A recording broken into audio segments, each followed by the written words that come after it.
Meanwhile, the African Democratic Congress has berated the All Progressives Congress for what it calls a non-stop victory parade in favor of President Bola Tinubu, accusing the party of breaching electoral law and mocking citizens' hardship with premature re-election campaigns and rallies. In a statement, the ADC says the endorsement and the president's campaign billboards lining the streets of Abuja flout the Independent National Electoral Commission's reminder that campaign activity is illegal until 150 days before the 2027 polls. For an in-depth analysis on the 2027 premature electoral campaign by Nigerian politicians and its security implications, I'm now joined by Mike Ejiofor, a former director of the Department of State Services. Thank you so much for joining us on the news tonight. Thank you for having me. Well, I mean, there you have it. Some argue politicians are just expressing free speech, others say they're engaging in political discourse. So I think a good place to start this conversation is to define and clarify what will qualify as pre-campaign or even campaign at all. Well, every well-meaning Nigerian, every patriotic Nigerian must be disturbed with this political development of a campaign 2 years before the election. We have a lot of security challenges facing us, and our security agencies are trying to contain these issues. But if you look at all these political alignment, realignments, movements, you know, coalition, all this, these are posing threats to our national security. And like I've always maintained, over 80% of our security challenges are politically motivated. And the politicians are at it again. I believe that government should, on its own, concentrate on governance now. It's still early in the day for all the political parties to be coming, campaigning, alignment, endorsing candidates.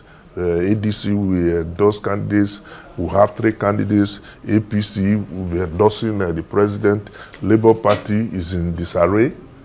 And all these things are challenges that, if not checked, I was happy this morning when I read in the papers that INEC, but I expected it to have come earlier, has warned political parties on their conduct. It is not sufficient to warn them. They must take action to stop them from all these activities that are likely going to cause a lot of security problems for our security agencies. Indeed. So you do believe that all of these are campaigns, these endorsements and realignments? I mean, we have President Tinubu being endorsed daily, Peter Obi and Rotimi Amechi promising one-term presidency. Atiku Abubakar is not far behind, also making his own promises. The ADC coalition is also there. But given Nigeria's fragile political nature, you could say, or political climate, what security threats really do these pose ahead of 2027? Well, like I said, it started rather too early.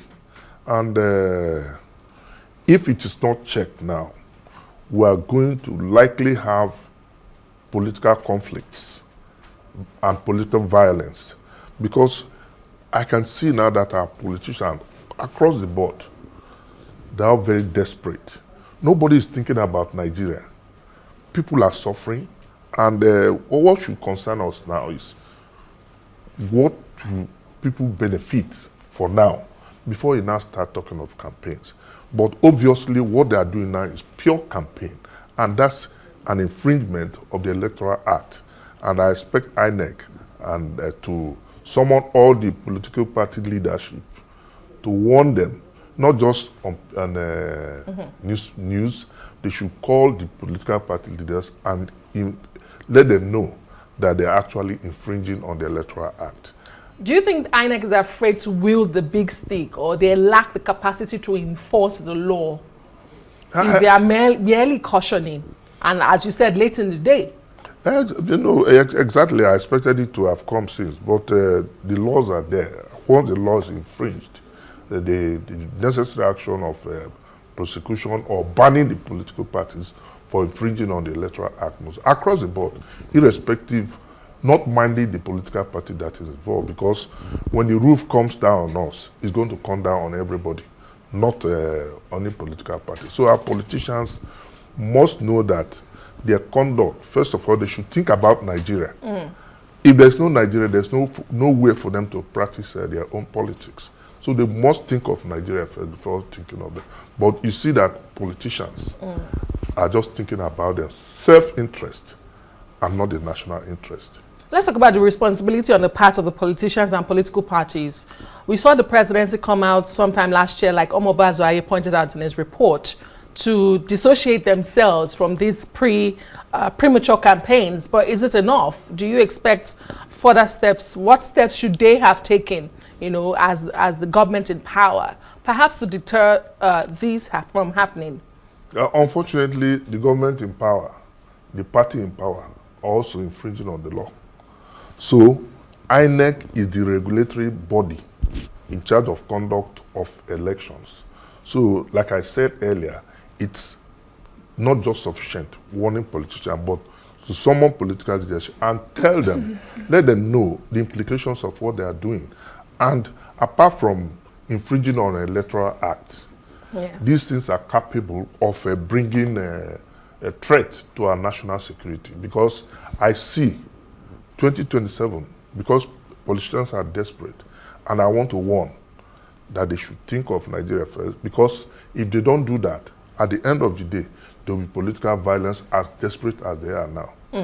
I mean, as a former director of the DSS, let me ask you, is this a new pattern we are seeing where the political class, political actors are eager to unseat an incumbent? Because you did say these campaigns are early in the day.